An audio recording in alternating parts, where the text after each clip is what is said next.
understanding your emotions, so. Okay. Can you hear us all right?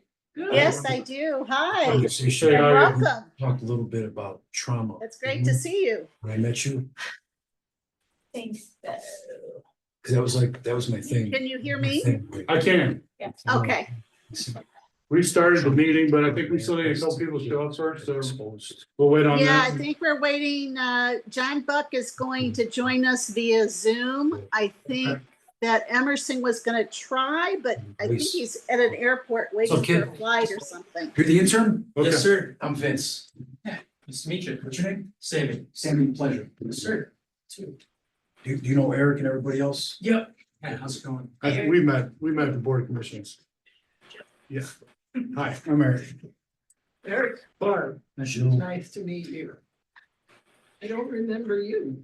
Yeah, my name's Sammy. I'm just interning with the police department this summer.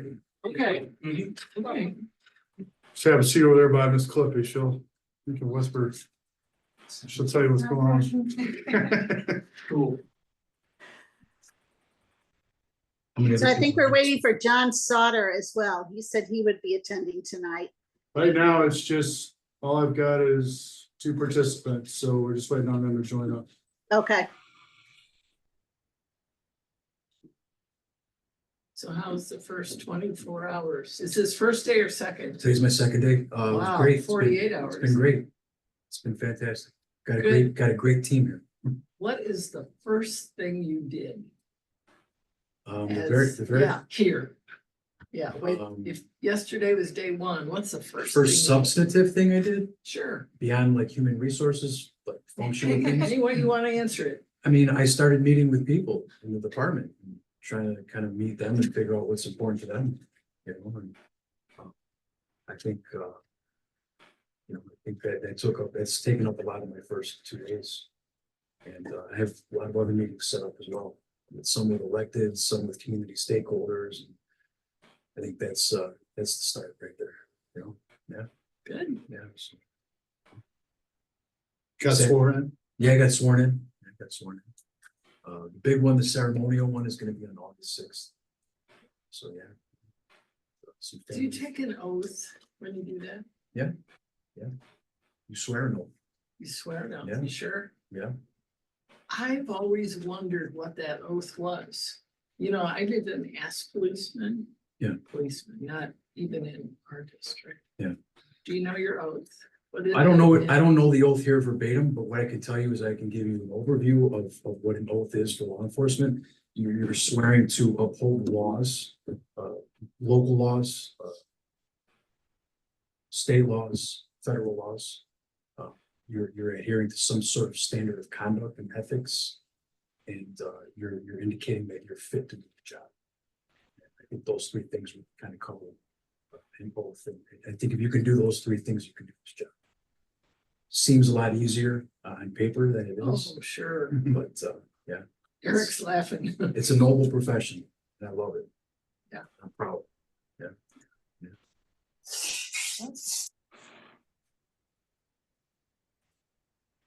We've got 2 Lexi O'Briens. I don't know why. You've got 2 of me? We do. She's got a That's phone. odd. I'm not logged in on my phone. That would be the only reason I could think of. That is not Lexi. The other Lexi O'Brien is not Lexi. Interesting. Yes, Anyway, but is everybody here? All right. Something to do with the link. Yeah, so we don't, you all aren't seeing John Buck or John Sauter on Zoom. We just saw John Buck I just have, briefly. yeah. I think Oh, he- John is here. Great. Yeah. he Hi there. did. All right. Well, given that it is 6:32, I know John Sauter was hoping to make it. Without him, we won't have a quorum. But I think that we could still bring our meeting to order. And if John does arrive in time for the meeting, we can always come back to looking at the minutes to decide whether, they're approved or if we have to make any amendments to it. And so I'm really excited to hear from our new chief. And so let's call the meeting to order and do roll call. can the people around the table just go by voice and introduce quickly? Yep, I'll start. Jill Magruder here. Barb Strang here. Vince Aceves here. Eric Weimer here. Lexi O'Brien, present. John Buck here.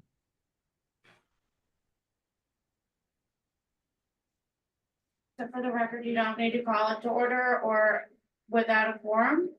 So. Yes, I think like, let's if- do. If John shows up, then we can go ahead and call, that's when it can be called.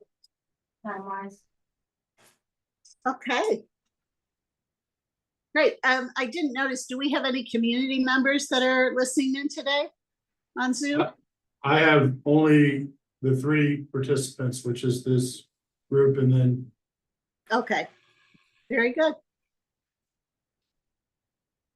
Well, I am delighted that we are here and we get to meet our new chief of police, and Whoa, we're gonna pause. turn this over to you to He's here. tell us about, oh, yay!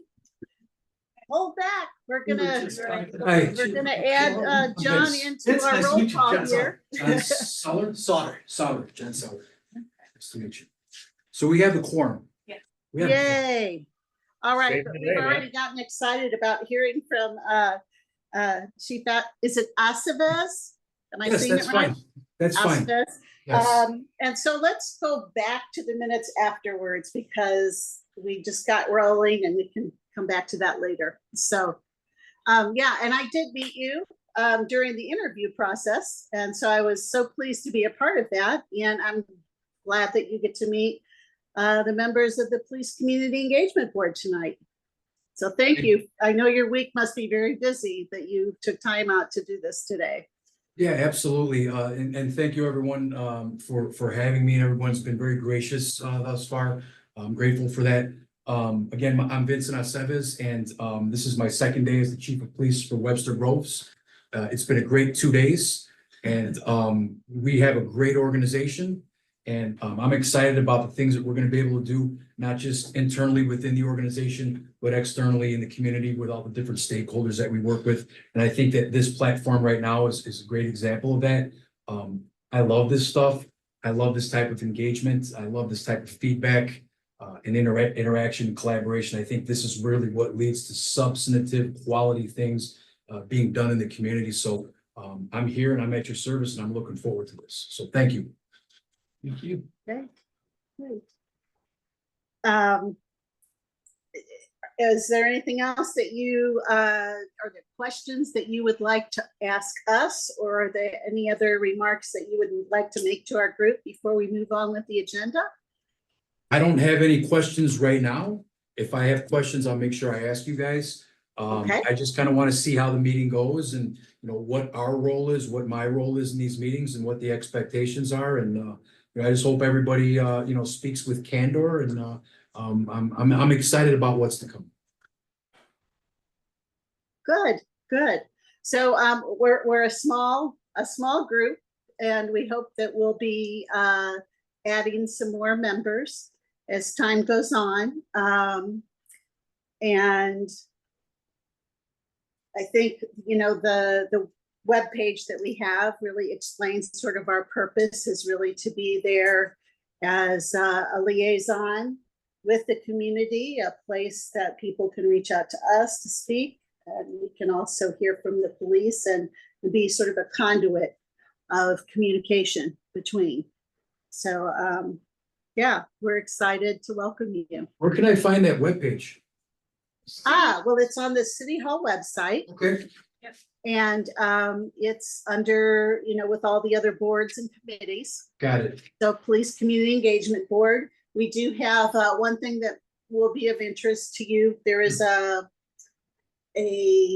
feedback form that community members can provide information and request a response in return.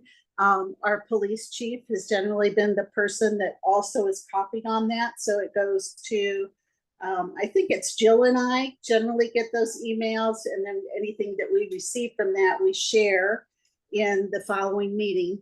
And the police chief also gets it.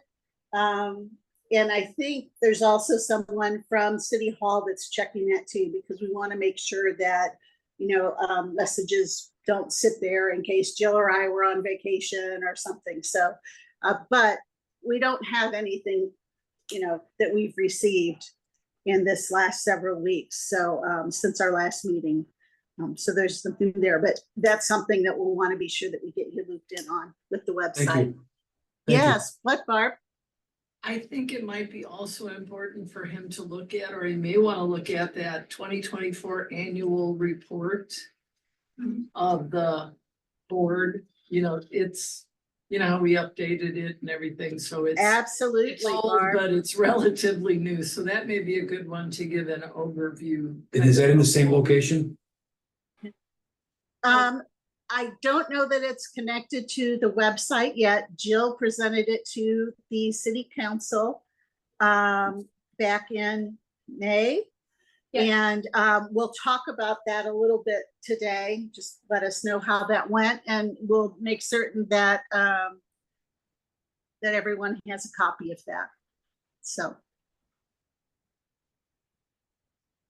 All right, well, I guess we can move to look at the February minutes. I know that's going way, way back, but we didn't have a quorum in March. And then Aaron reminded me that in April, we went to the meet and greet with candidates for police chief. And then in May, we canceled. It was the end of school year. I was out of town. And so here we are again, looking back at minutes from 4 months ago. But I did refresh my memory and look at them again. Have you all had a chance to look at those February minutes? I sent them around again yesterday, I think.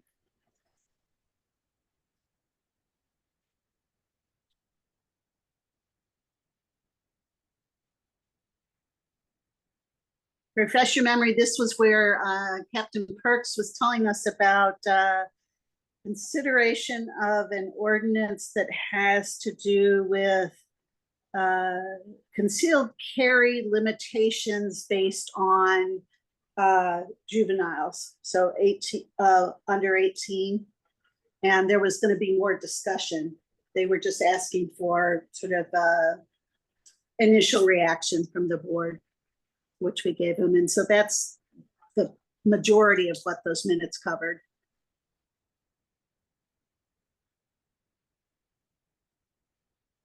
This is for you guys, right? Yeah, Yeah. yeah. Yeah. I move to approve the minutes from February. So, can I get a second? Second. All right, everybody in favor? Aye. All right, our minutes are approved. The next thing I have on the agenda, and Barb just introduced it. Lexi? Oh, yes, Vincent. I'm sorry, I apologize. In all the excitement when I was introducing myself, please forgive me, my colleagues are here with me this evening. I'm joined by Eric Weimer from the Webster Groves Police Department, obviously. By my good buddy, Aaron Clippy, who I've been working hand in hand with the last couple of days. She's fantastic. And by my new buddy, Sammy, who's our intern for the summer. I love it when we have young kids participating with our organization. So I apologize, I didn't introduce them earlier. Thank you. I apologize for interjecting there. Thank you so much.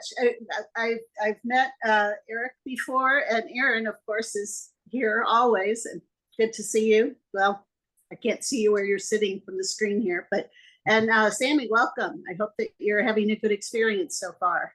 Thank you. All right, shall we move on? I don't think Emerson is on, but Jill, can you tell us a little? I'm sorry, what? Yeah, Emerson's not here, but yeah, I'll jump in. So pretty self-explanatory. I essentially used our 2024 annual report as a guide. The one kind of 2 points that I noted to the city council is that we are a young in terms of tenured board, especially as I was listening to the other boards and commission. We're very young compared to some of the long-term board members and the others. as well as just the need for more members to completely fill out our vacancies on the board. So they heard that. In terms of questions, comments from the city council, really the only thing we discussed was the incoming new chief and just using this as an opportunity to take a look at, you know, our purpose and mission and what we want to do together to move that forward and to even just kind of pressure test what we have been doing and make sure we're aligned and evolving as need be.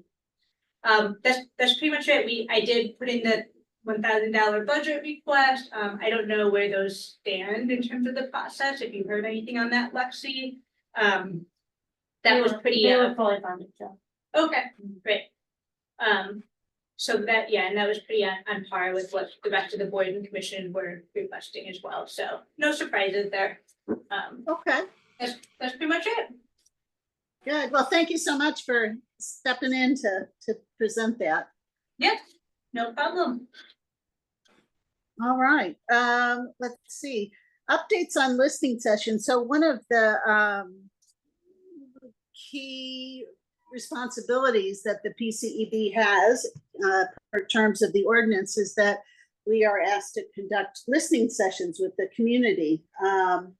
Because if we aren't reaching out, it's unlikely that people are going to be aware of us and come to us with questions or concerns or just information that they want to share. So I know Barb has done some, and maybe she can tell us a little bit about how those are going. And I can say that I have not been able to close on the group that I was hoping to meet with, but I'm following up with them again now that I'm back in town. So Barb, do you want to tell us about the sessions that you've conducted?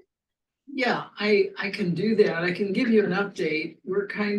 This is the wisdom class. I'm not calling them the S word.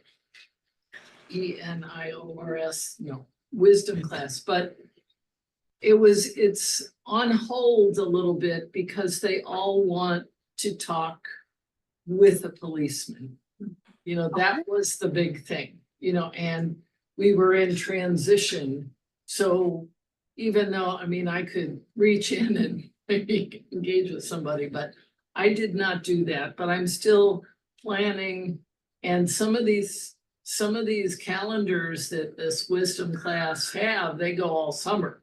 So they were like, well, could you give us something in August? And I'm like, really? You know, but they get their calendar going. And so that's kind of what I'm doing to negotiate with them. So I can't talk about a whole lot of progress, except that if there's somebody that you would want me to engage with in the police force, some small group or a person, you know, that I can get together with and say, hey, this group wants to know what to do if they're attacked, or if they have an intruder, how do they handle that? Or, you know, it depends on really how active the group is and what their facility looks like. You know, if they're out in the back or out in the front, you know, how safe they feel. So I'm kind of working those details, but until I get somebody to actually work with, I do believe there is somebody on the police force who is already doing that, some training. I did get a name, but I didn't bring that name with me tonight. Sure. So I'm going to respond to what you just said. So this is what I would respectfully request. Any needs that you guys have, please come through me. And I would be happy to either, I'm not taking care of it myself, then I will farm that out to the correct person within our organization. You know, we always want to take advantage of those opportunities, especially when community members, community groups are reaching out for our assistance, and we want to be great partners. So anytime you have something like that, reach out to me and I will facilitate that for you. Before we leave today, let's make sure that everybody has my information. And if you guys want to provide me your information, I'll be happy to exchange that with you. Okay, Sound fair? that sounds fair. Okay. Yeah, I can chime in. I know I'm disappointed we couldn't make the school, Webster Grove School District session happen. I'm assuming I just didn't hear back, and given end of year craziness. I'm thinking that got in the way, even though that was our intent. So I'll absolutely, follow up a bit closer to the start of this upcoming school year, so we can make sure we engage that AP government class as planned. The good news is we'll have more time, I think, to put more thought and planning into it, and there were a lot more students that were going to be enrolled this upcoming school year. So more to come, but yeah, sorry we couldn't make that happen before the end of this last school year. Quick question, Yeah. relative to what I just addressed, from Barb. I want to ask Eric, quickly, and I get excited sometimes. I get ahead of myself. I love doing stuff with the community. And I think it's just, it's really kind of what drives our work, right? So I get ahead of myself and I apologize. Eric, let me ask you a question. Is there any sort of protocol in place that I'm kind of stepping outside the bounds of right now? By establishing what I just established, or is that? No. Okay, so okay, I just wanted to make sure there was nothing else going on or no other projects that I was stepping on anybody's toes or anything. Great, I perfect. mean, I'm kind of confused on I know that we do presentations for active shooter and those sort of things at those facilities and have done that for a while. Is that what you're referring to? Yeah, Are you no, referring to we something? should back up a little bit. Apologies. When we talked about listening sessions as part of our ordinance, like community listening session, we thought we would target certain groups rather than have kind of like, community listening session, come join us and chat, give us your feedback. So one being the wisdom class, okay, senior citizens, if you didn't get that. One being the Webster Grove School District, which we did make some good inroads in engaging their AP government class, and frankly, the intent just being a little bit of a candid discussion with the students, like their feedback, their interaction with the police, really kind of trying to get at the objective of the listening session that's outlined in the ordinance. We were just kind of targeting certain Did groups you, to get the most out of it. did you work in tandem with the SROs with that? Not necessarily, well, somewhat, yes. So, because I've been in touch with Officer Bell and McCullough, previously, about, you referenced the presentation we did on school shooting. I think through the school, we were trying to determine from the students whether they wanted police presence. So, per our ordinance, at least one of them has to be without police presence. But I think regardless, I'll make sure once we actually get going again and planning that they're aware that we're engaging them that way. And find out the answer of whether we want to include them in the discussion. Because I know they're regularly speakers too. Right, that was kind of my Yeah. point. They Yeah. do a lot of presentations in Mhm. those classrooms anyway. Yes, I am They're aware of asked to that. speak Yeah. all the time. No, and I appreciate that, man. I think taking it to another level, there are things that I would like to be involved in, and I would like Yeah. our command staff to be involved in here as well. What you said concerned me. I never want kids to not, Yeah. I never want them to have a certain image of us or feel a certain type of way about us. No, Those are obstacles that I want to overcome. So we're willing to, Yeah. whatever you guys have in mind. Yeah. I'm open for it. yeah, and I think, the intent there is if they felt like that was a barrier to being candid. Yeah. And hopefully the answer is no. Yeah. But wanted to toss it out there. And if they do come back and say, we'd prefer not to, that is feedback. I think that's telling in itself, to your point, and something we'll need to address. But then the PCB can kind of take notes, kind of come back, really try to make an action plan out of it, and get at the root of that Well, barrier. Even if they're not present, they can help facilitate. Yeah. Yeah. Yeah. That would be a resource for you to use to facilitate those conversations. Yes, no, absolutely. We'll pick it up again in the fall, or early August, probably a good time to reach out, maybe even July, make sure I'm well ahead of any planning they are doing. And I'll make sure we engage Officer Bell. Yeah. Awesome. Something else that we can do is we've put together some sort of questions that are conversation starters. We haven't actually closed on doing many of these sessions. Barb is really the only one that's been out there in the field and gotten to talk to many of the seniors and get it organized. The rest of us are still working through our contacts to try and get it set up. So absolutely, we'll share that with you, and maybe you, the student resource officers, others might have questions that they'd like to offer as, you know, they'd like to hear feedback from students about something. So absolutely, our intention is to be collaborative with the police department about it. Thank you. I had reached out to Eden Seminary, and again, this was towards the end of the school year. And so I think it just kind of got lost in the bustle of graduation and so forth. So I got back in town last week and sent another email to the contacts that I have there. So that's where I am on it. John, have you, John Buck, have you connected with Webster U colleagues, or is that something that'll happen in the fall?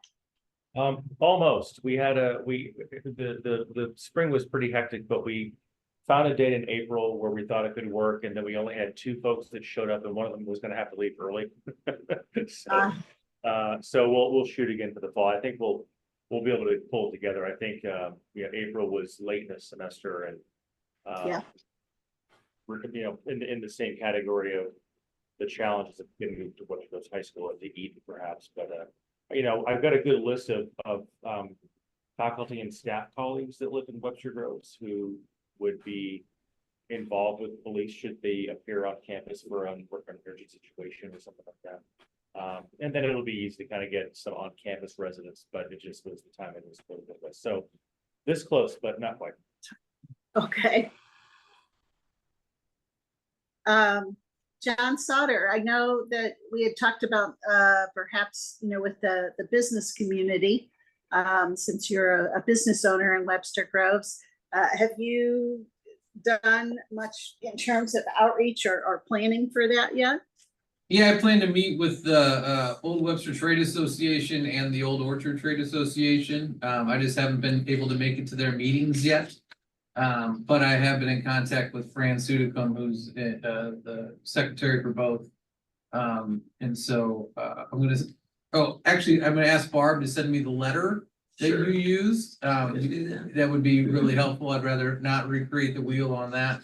And just kind of get an idea of what their, other than the goings on at the St. Louis Bread Co. of 6th graders, the concerns they have about community and police engagement. No. I have a question again. Sorry, guys, I keep interjecting. I just want to learn more about you guys. John, can you tell me a little bit about what you do, what business you own in town? Yeah, my wife and I own Leopard Boutique over in Old Webster. It's a woman's clothing store. And she mostly runs that. I'm an attorney. Okay.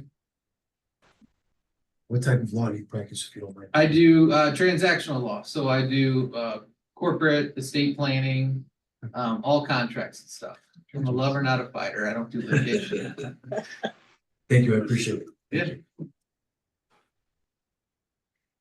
Yeah. As you've been asking questions, I realized that we were remiss in that we probably should have introduced ourselves other than just by name, so you knew a little bit about us. I think we've gone around and all given our updates on the listening session. Shall we backtrack a little bit? John got to tell a little bit about himself. Lexi O'Brien, I'm a community member. I work for Washington University in marketing and communications. I got my MBA there from the business school, and I've raised my family in Webster Groves. So I have 2 adult children. Barb, do you want to say a little bit about yourself, or did you already introduce? Well, I'm a longtime resident of Webster Groves. I've had a wonderful career. I am a certified project manager. I'm a certified Lean Six Sigma Black Belt, which just means I'm process improvement. I am a certified teacher. in the state of Missouri. So, you know, take all that and now I'm growing a garden, you know, but I'm willing The to. certified gardener? I haven't run across that certification yet. Keep an eye out. Yeah, but I love to teach and share what I've gleaned over the years, so. You know, when working with seniors, you can't find a nicer group, so that's what I love to do. If I can I throw in something for the listening session area? Sure. I'm thinking of moving forward, so it's a little bit easier on our chief.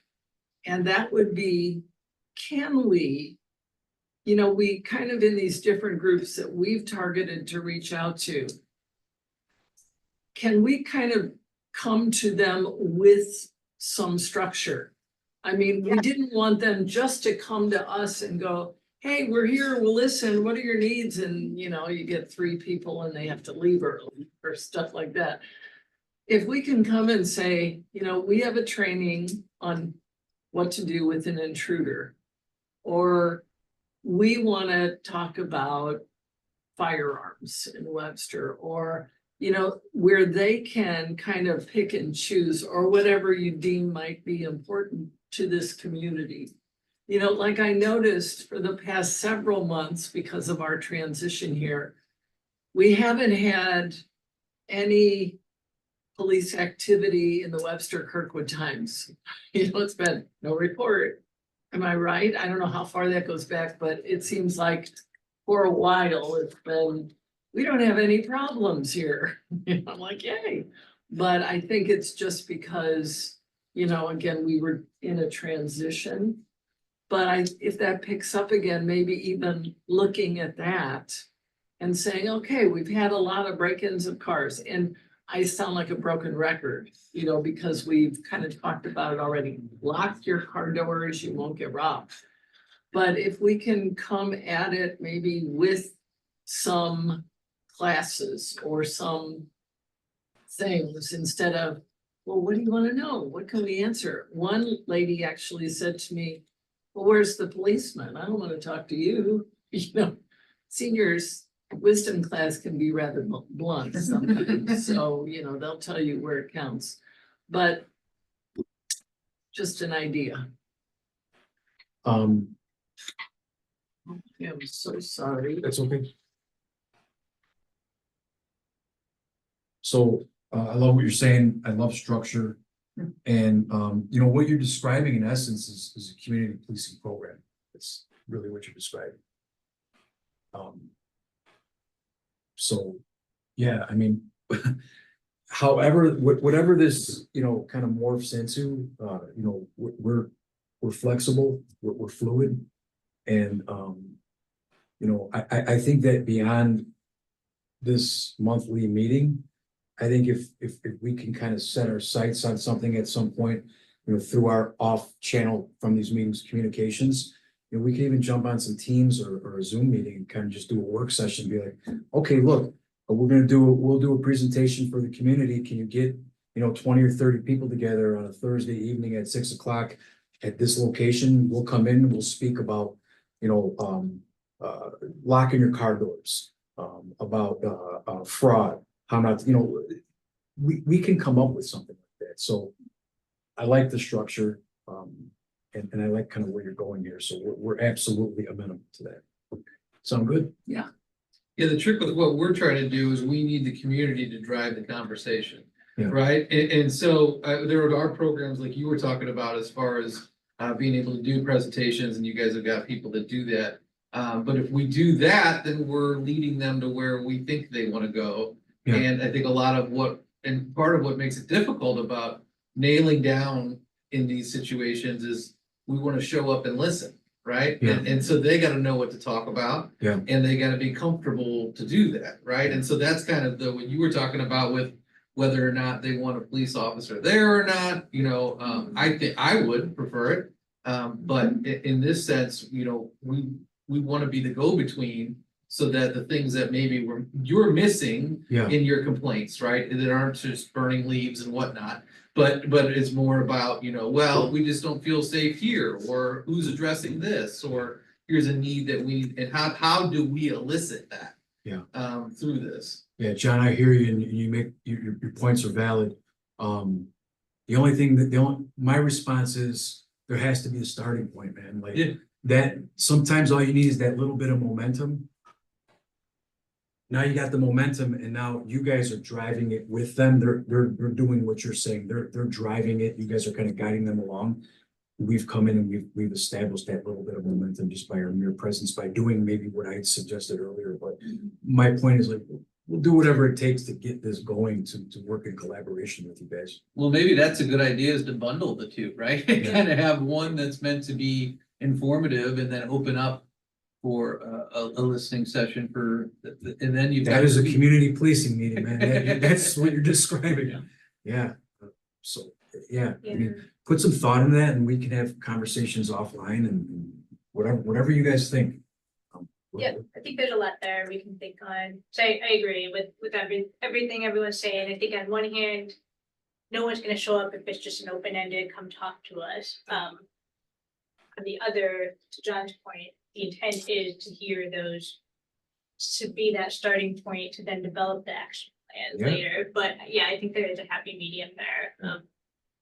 We've got this that we're gonna present, and then here's like plenty of time for Q&A, listening session, whatever it is. But agree, we should put some thought into it. Okay. We do have, for a while, we've gotten pretty active in wanting to like meet with Zooms, and we started using Google to share information. We were basically advised that that kind of collaboration wasn't going to make it easy for the city to comply with any sunshine law requests that they might have. And so that has made it a little more difficult to have sort of side conversations. So I think there really ought to be a way, though, that if we're focused on, hey, we're planning for a listening session, this isn't something that is, it's not something related to our policy. It's more a tactical sort of preparation. And so as long as we can get clearance from the city that we can proceed with doing that, I would love to, set up a small group, or I know we haven't been able to do collaborative documents, but maybe Jill or I could come up with some thoughts, starters. Barb, you might have some too.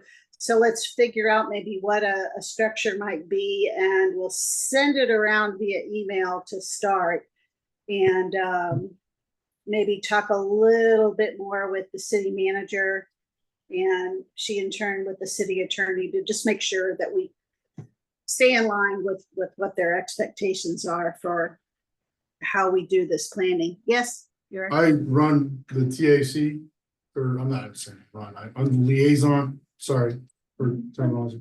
And that is a very good point. Everything needs to be a communication through email or written form for sunshine reasons. That's not to say that you can't make recommendations that we can then try to meet. And I think that's kind of the intention of this panel, is to make recommendations for the police department so that we can meet you in the middle somewhere. How you find the means to engage the public is always a difficult one. It's a difficult one for us as well. We can put you in touch with the right people to speak to begin those conversations, whether it be through school officials or who else. Those, we have those contacts. And I'm sure some of you that live, I was an SRO for 9 years, so I still have relationships with people in the building that I can put you in touch with, or vice versa, anything like that. Surveys. I don't know if you guys have done any surveys of those areas and how successful those have been. I'm obviously behind the curve on this. I haven't attended too many meetings, but it looks like from the shake of heads, we've done surveys, and I guess those haven't been successful. It was a long time ago. It was a long time ago now, yeah. Yeah. Sorry, Lexi, go ahead. You know way more about it than I do. It was a crack. Yeah, I mean, the survey was done like pre-pandemic is when it started. And I don't feel like we got a great breadth of responses. And I think if we were to do a survey again, we would want to think about, what information we want to get out of it and how are we going to disseminate that survey so that we ensure that we get a lot of responses. And we had thought that the listening sessions might be a good way to surface topics that we might want to cover in a survey. John, do you have anything you want to add to that? Yeah, the survey was awful. Yeah. It was structured as asking questions, but also like a quiz almost, and it was not what, so I think, and there were, the response rate was really almost entirely anybody over the age of 45. So we'll have to really get tactical about how we try to incorporate this into the high school environment, into the university environment, into other places on campus or across the municipality, just so we can, have some data to work with. So it was an effort that, and my bias as an academic, it was just not a good survey, but it wouldn't take a lot, I think, to really have this group spearhead a good survey. And we can then focus our attention and efforts on how we can push it out there and promote it and get folks to engage with the actual instrument.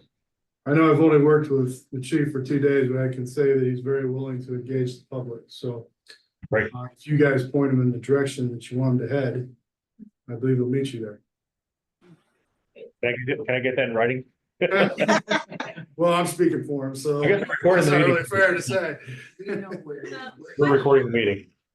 Yeah, so I know there were a couple of surveys through the search for the new police chief. I wonder, and I don't want to create work for anyone in the city, but I wonder if there was feedback through those surveys that wasn't like personnel related, but more like on the police department. I think a lot of that is gonna be considered personnel, Yeah, okay. unfortunately. But like, we wouldn't ask to see specific, like, wondering if someone could pull out some of the things that were like, our police department, does X, Y, and Z, we should work on this, but. All I can tell you is we have surveys, we have a site where people can fill out surveys. We might get 3 or 4 a year. Yeah, and that's what we're seeing with the feedback form, it's- so like we've yes. gotten a handful, and that's it. And it's very much usually ordinance related things, but okay, no, just curious. That is a good point though, Jill, because I do remember that survey and some of them were they had nothing to do with particular candidates, but it was more, what do you see as priorities for public safety in our community? And so that kind of information, if there's a way that the city can share sort of in generalities, I think it would be helpful for us to know what the responses were. I mean, I think it'll be probably work for someone to go through it, some maybe parse out some nuggets, I think is what it may entail.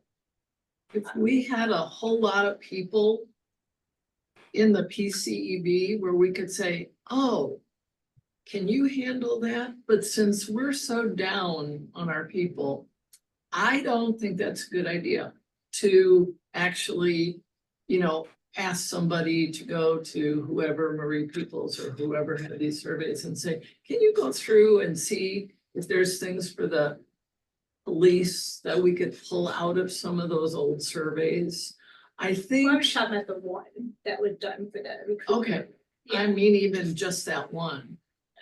I think we're gonna come up, Lexi, you're shaking your head no already. Well, I'm sorry, I'm not I didn't hear Understanding. part of it. I'm just thinking that we will come up on those things that are needed without having somebody go back through the survey. I mean, if somebody wants to say, oh, when I was going through that survey, there were things that I remember. Okay, yeah, let's do it. I don't think we're gonna find it. I think we're smart enough to start now and go, okay, what areas do we need to ramp up or look at or focus on without that? To me, it's just an wasn't extra piece of suggesting we'd ask the city to commit time to go through an old survey. I thought it was just worth a question, maybe to the city manager to say, hey, you conducted this survey. Are there any findings? that would be appropriate to share to PCEB to help us better understand, where the community is coming from. That's all I was thinking, Barb. No, it's the same. That was my intent as well.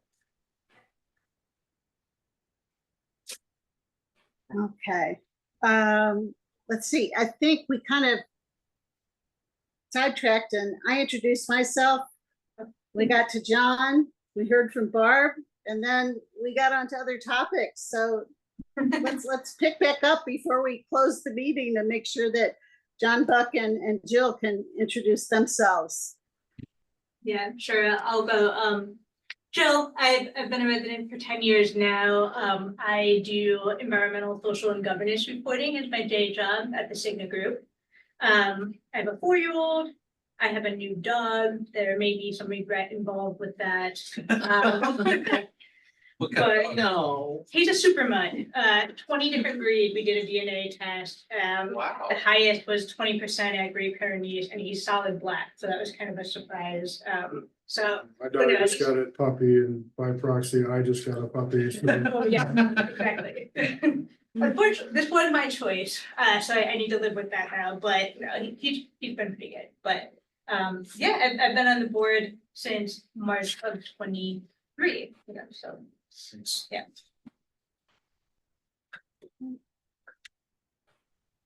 Hello, Chief. My name is John Buck. I've been Webster Groves resident since the summer of 2000 when I began working at Webster University, which I still do, and I'm in the role now of Associate Vice President for Student Affairs and Dean of Students. So, yeah, it's been interesting for me. We work a lot with your colleagues on the Webster Police Department with crisis response situations that happen in freshman dorms at 2 in the morning when they always happen at 2 in the morning. So we've had a great relationship with my staff and the police department over the years to really respond in the right ways for, you can imagine a range of different situations that occur on college campus. So I've been on the board. I think I'm going into my 3rd year, I think, or close to that. Yeah, so I'll bring the perspective of the university. And that it's exciting for us, there's been lots of media stuff about us in the news off and on, but the reality is our enrollments are up 30%. And so we've got an increasingly international student body, which will be something that's going to be new, I think, for the community. But I'll kind of bring that perspective about the university culture and climate and populations and things like that as that's helpful. Okay, I think we got through everybody now. I feel like I haven't done the best job of running this meeting today. It's a little harder when you're remote.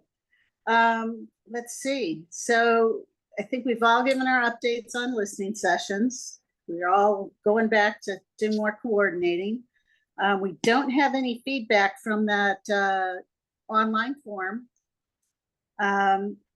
The next thing on the agenda, I basically gave, it's a laundry list of topics that I either thought might be worthy of talking about due to the time of year. So the first one, July 4th and Community Days. And if Chief or Eric want to give us any information about what, the police department is doing in preparation for all of that, or if anyone on our board has questions about it.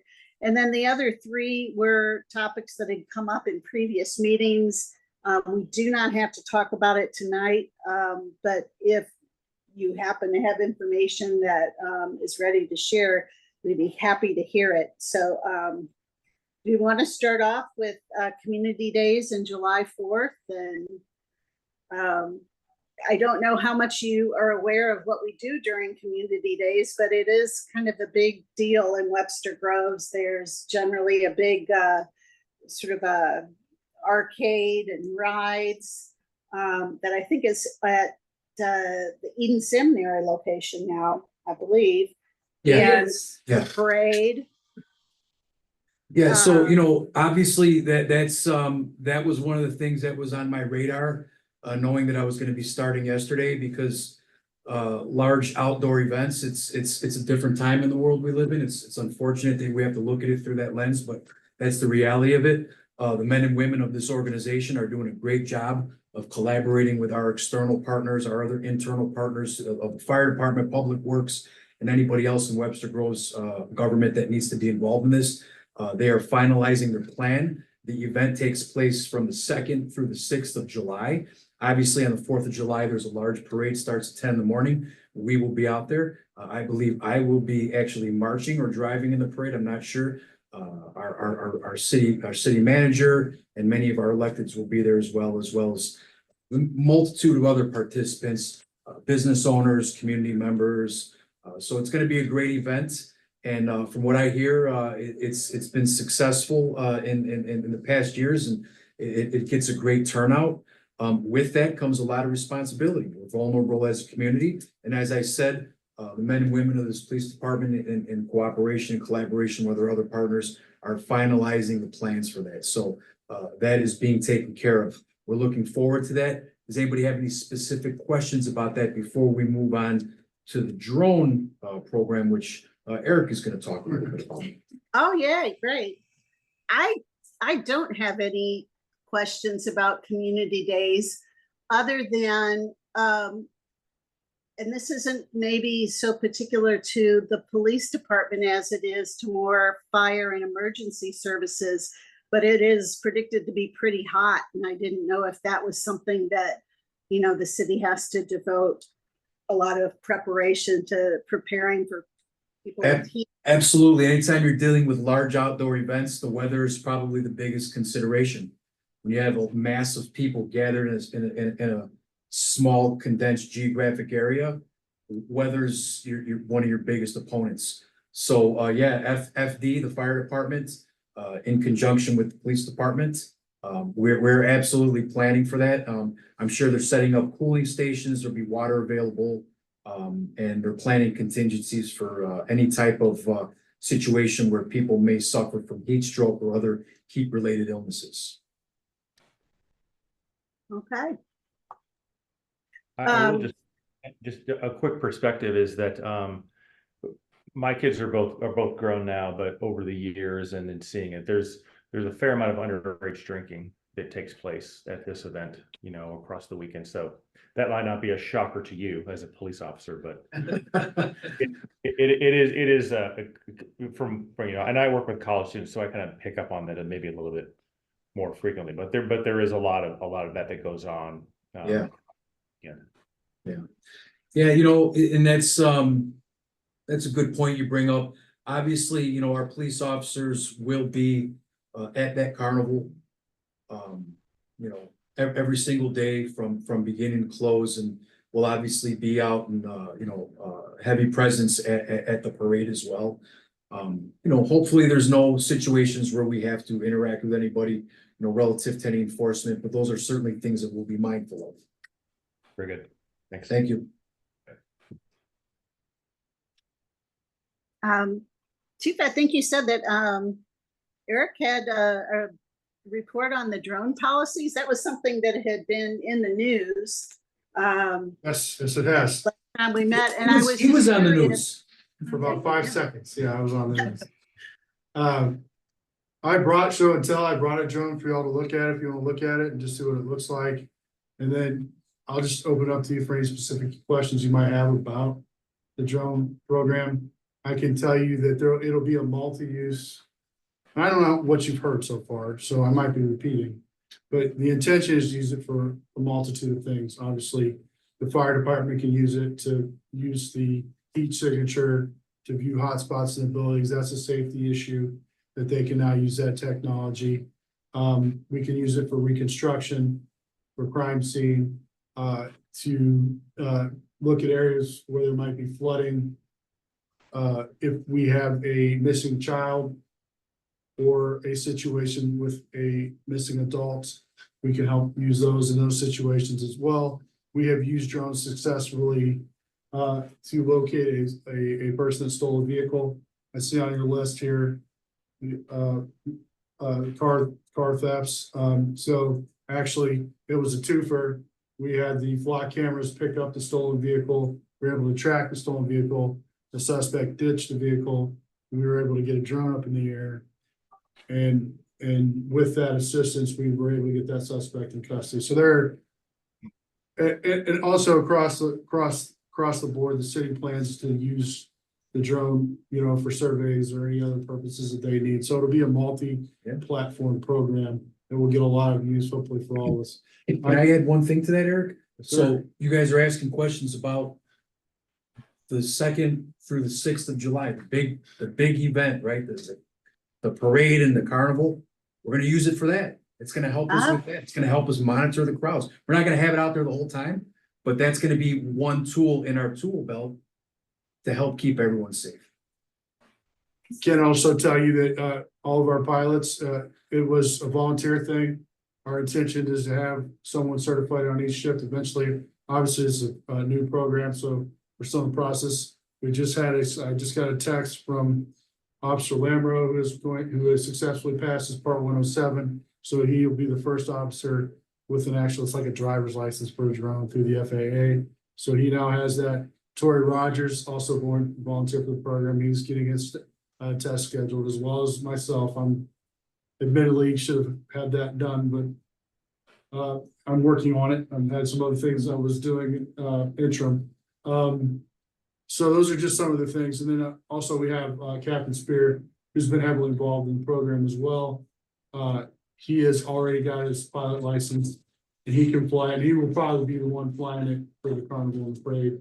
He's got vast amounts of experience just in drones in general because he's a drone nerd. So that said, Even gets a magazine. yeah, I mean, he's got the Something, lights, the yeah. wings and all that stuff. Yeah.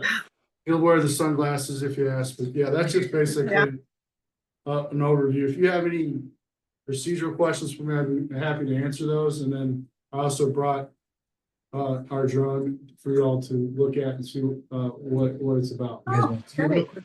Yeah, bust it out, man. I'll just share a quick story. Back in the spring, we had a situation where a car was stolen from a gas station near Maplewood. And then it was parked on Glen Park Apartment, which is right down the street where the university had a master lease. And it was in the morning. And so the officer in charge on that scene brought out the drone to provide cover, it seemed like, for the other officers as they approached the vehicle. And my staff was there and they thought it was the coolest thing. That's the same. I was the commander on scene. Were you there? That was me. Yeah. So I mean, I can tell you, great. I can tell you that your staff was so great for us there, so helpful. It was just the partnership, it worked great because she was able to tell us were there in kids, because it was kind of during the summertime, so we weren't sure who was in the Yeah, we building. knew people were, yeah. She was in communication with the administration because we weren't sure if we had any active threats. She did a great job, so I do appreciate that. But yeah, we ended up finding them in a dumpster along. Right. the road there. Yeah, that's right. So it was great. The whole thing worked out just the way you wanted it to.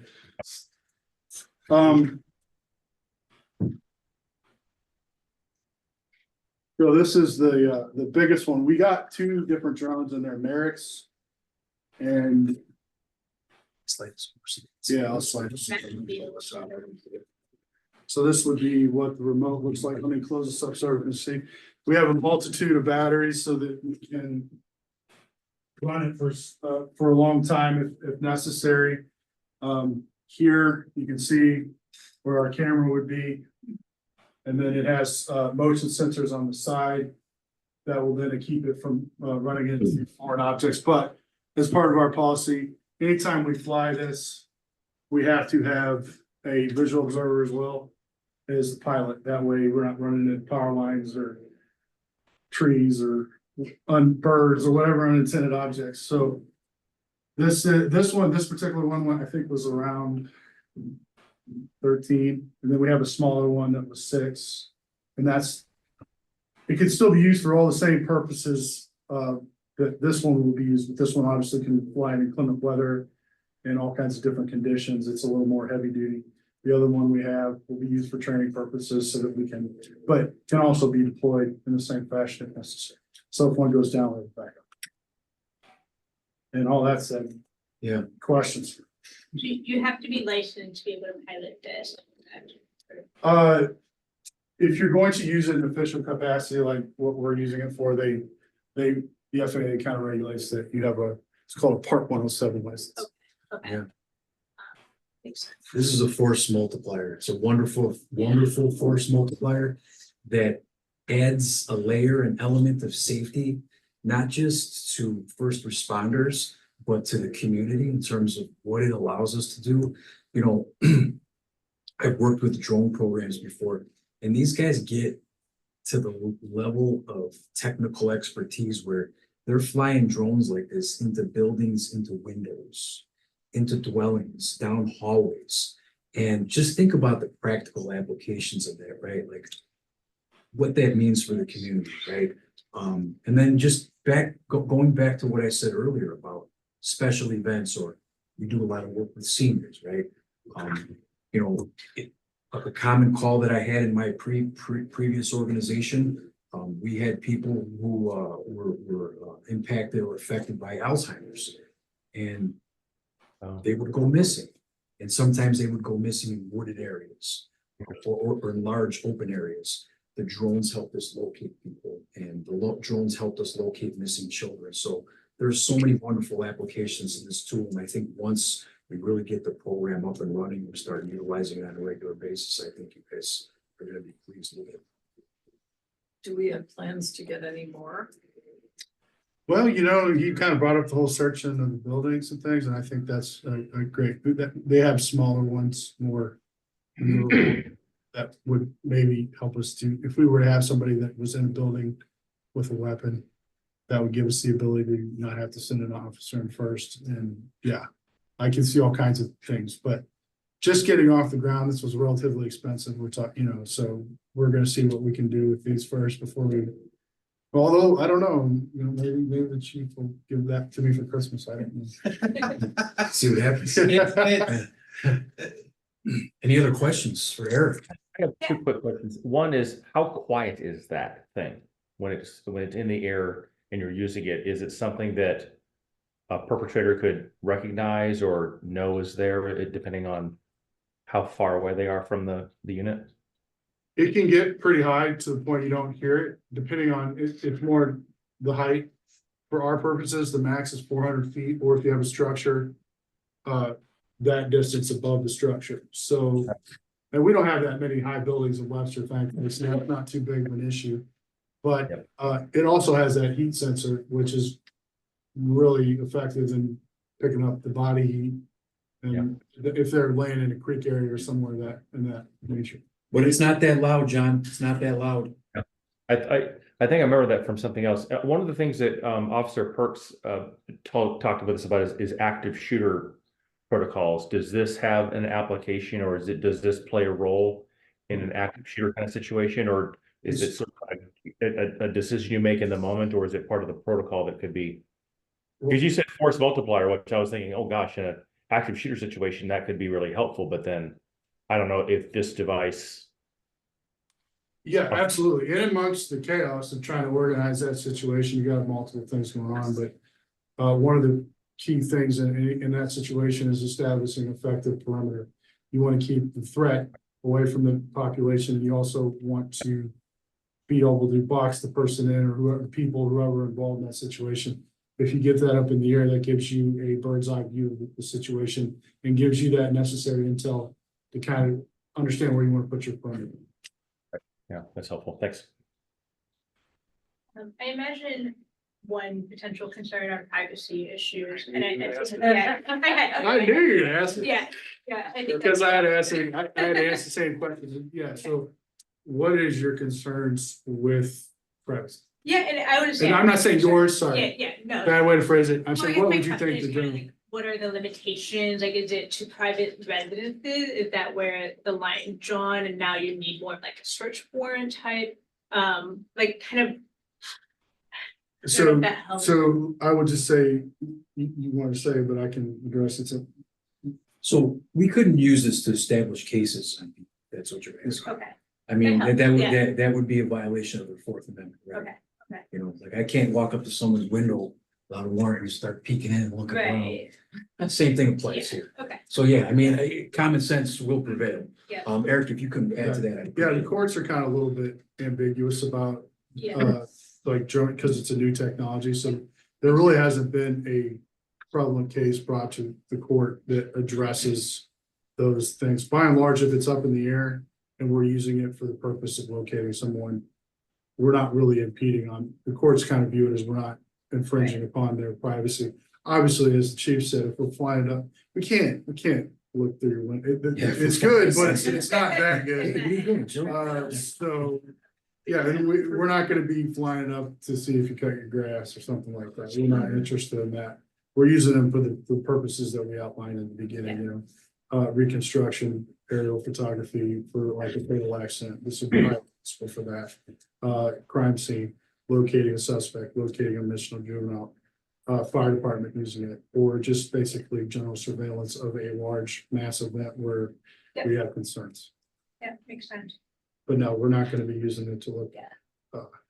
I guess it's kind of like, if you were using it for one of those use cases and happened upon another, I guess, crime taking place, that would be fair game though. Because it is Absolutely. a crime taking place. More than likely, unless Yeah. some kind of court ruling came out that said That no, somehow, but there's not, yes. like Eric said, there's no precedent that has been set so far. yeah. And that's similar to us driving around in a squad car That's and just true, yeah. happening to see something, or me walking by in a parking lot as a police officer and someone's in their car and I see that they're strangling someone, right? Like, that's Yeah, plain right. view. Yeah. So, yeah. Yeah. So, I guess plain view is kind of like Yeah, the word I was. looking and for, that's yeah. considered up in the air, that's considered plain view. Okay, Now, if it's hovering 2 feet above your house in your pool or something, yeah, that's an invasion. I'm thinking. I of all recall the reading- trees in Webster, you know, It's more interesting. Drones that aren't related to police, and that hasn't even really been worked on in court. So if that's your great. neighbors using a drone, what are the legalities there? And they really Yeah. haven't established that either. agreed. I recall reading though, I think it was the article in the Webster Kirkwood Times that there are, requirements, like if you're using it to explore like, a scene that you're complying with the same kind of requirements you would have to have, like if you needed a search warrant for an officer to go in, you would need something if you were bringing a drone in to see some other place, or can you give a little more context? Because I might be misunderstanding what I read. So, I'm trying to understand the specific example that you're asking me.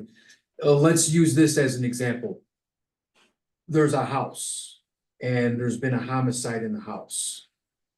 Well, we would need to investigate that as the police. Oh, yeah. In order to no, I go in would and want you to investigate be- that, we'd need a search warrant still to process that crime scene. Or to send a drone in to make sure, or to check that, unless. And we're kind of going into a lot of different what ifs here, right? Right. Maybe that's not a good example, because if there was some sort of imminent threat. Yeah, if there was some You- reason for you to be there, I'd certainly hope you were using Yeah. all your resources Yeah, to if- investigate. But if you more could just in reframe your case question, you maybe. suspect that there is something that is, I don't know, Typically, but there's, sorry to cut you off, but typically we would have probable cause or something along those lines, reasonable suspicion. Those are the key buttons that would allow us to deploy something like this in the situation. We're never just gonna throw it up in the air just because it's fun.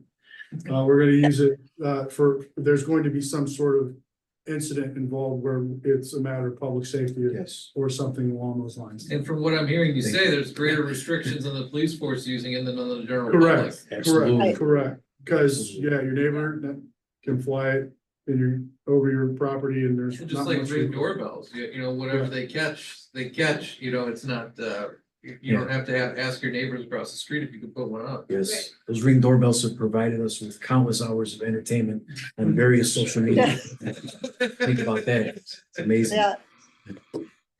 I think I What saw- about, is the Sorry, sorry. footage, I know that the police department, we were talking earlier about sunshine law requests. Is footage from the drones something that is considered protected, or is that something the Yes. community Yes. member could request? Yes and no, it depends, is it part of an active investigation? Or something along those lines, there are different rules that would apply to video, just the same as it would body cam. So those are the same regulations that we would use for that video. So Lexi, sunshine law for like police department, like section 610 is completely. It's like, it's very different than what it is for like an open meeting, like the presumption of openness is goes on with a public meeting. Whereas in the police report, you have multiple factors that decide whether it can be open or not an open record, including like where it is in the adjudication process. So that's a huge like ask to say, can it be open? Well, yeah, there's Ano- 50 different. Another example would be, circumstances was that- it a juvenile that we're Yeah. filming, then that's not necessarily going to Right, be. or was it in your home, or was Right. it, yeah, there's so many places that Sure. the sunshine law, when it comes to the police department. 50 different scenarios would have 50 different answers on whether it's sunshineable. Right, I guess what I was wondering is I know that you read sometimes they'll be like a journalist will request that they want to see like body camera footage, and there'll be questions about when that is released to the public and things like that. So I was just curious if Three there was things, established law around that for drones. I can hear you. three things. We have, what you're probably hearing is we have different scales of retention based on what the incident was. And that's merely a cost factor. We can't afford to have all that in the cloud because we just can't afford it. So that's a factor. Where we are in the investigation is another factor. So that goes back to the same thing that Aaron just said. It just depends on the situation. And I can't necessarily give you a clear cut yes or no on that. The answer is it depends. Right, And that form is on our website. People can request that information and we will respond. And so there are avenues to request that. video. But the response might be no. Yeah, it might be no. right. Yeah, no, I was just wondering, how that, fit in with the other policies. I assumed there was something there, so. Very thank you. very similar to the body camera. Eric, one more question. Any impact here, and this may be a dumb question, I know, no question is dumb, but to electromagnetic frequency? In what? What are you asking, like disrupting the signal on that? I don't understand the question. The operation of a drone. Would that impact EMS in the area? I mean, I don't know, it's a good answer. I don't We'll get know. back to you. The answer I got from Captain Spear, who is the drone expert, is no. I know that if we lose signal with that, it's programmed to come back. It's automatically. But he says no. So he's listening, so that would. Oh, yeah, would because we're be talking about answered. drones, so of course he's listening. He Okay, is good only- answer. He's nuts. But this just used when there's that potential, children missing from Great Circle. It's a Great Circle. Oh, And in the creek? potential water, Yeah, we were requesting that, but they were located before. okay. They were talking about getting, I think every fire department in the county Yeah. was here for that incident. I live right on Deer Creek, and there, I think it was a Maryland Heights fire. But we were able to locate them before Yeah. any of that occurred.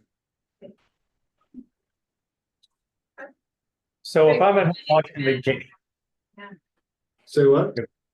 if I'm at home watching the game and my kids are making a lot of noise and drinking, is there a number I can call to get a low flyover with a drone just to freak them out?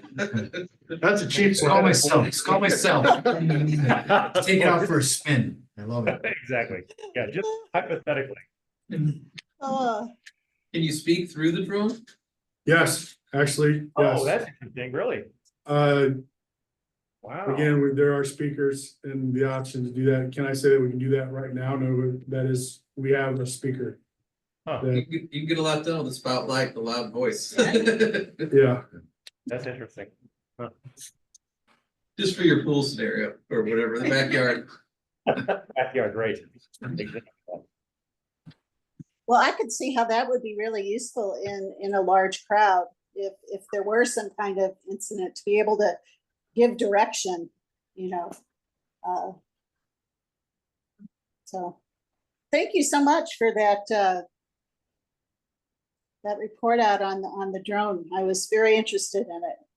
So, there have been a lot of concerns with the public for privacy. So I was glad to have the opportunity to speak with you and tell you basically. And then all the great things that we're gonna use it for. Have you considered? Like, maybe this is some fodder for the listening session or structure, maybe it's a show and tell with the community about the drone and just an opportunity for folks to come look at it and ask their questions. Yeah. Hey, listen, you point the direction, Yeah. we'll get you there. I feel like I'm taking over the meeting. That's brilliant. It's a great idea. yeah, I was thinking maybe also that would be something that if there were something prepared, could be another one of our FAQs. Yeah, And I don't know if you have information posted on the police website on it. I'm not advocating that someone, rush to prepare something, but I do think people are interested. And obviously not many people actually tune into the PCB meetings. That's a but- good point. Thanks for bringing that up. Well, Lexi, Facts. it makes me think of those opportunities that we've had to be at a whatever the day is called, when you get to walk up to the fire trucks and see the police cars, and maybe there's a Yes. different mode that kind of goes along with this, because I think a lot of times those activities are for kids, like they get to see a fire truck in real life and touch it.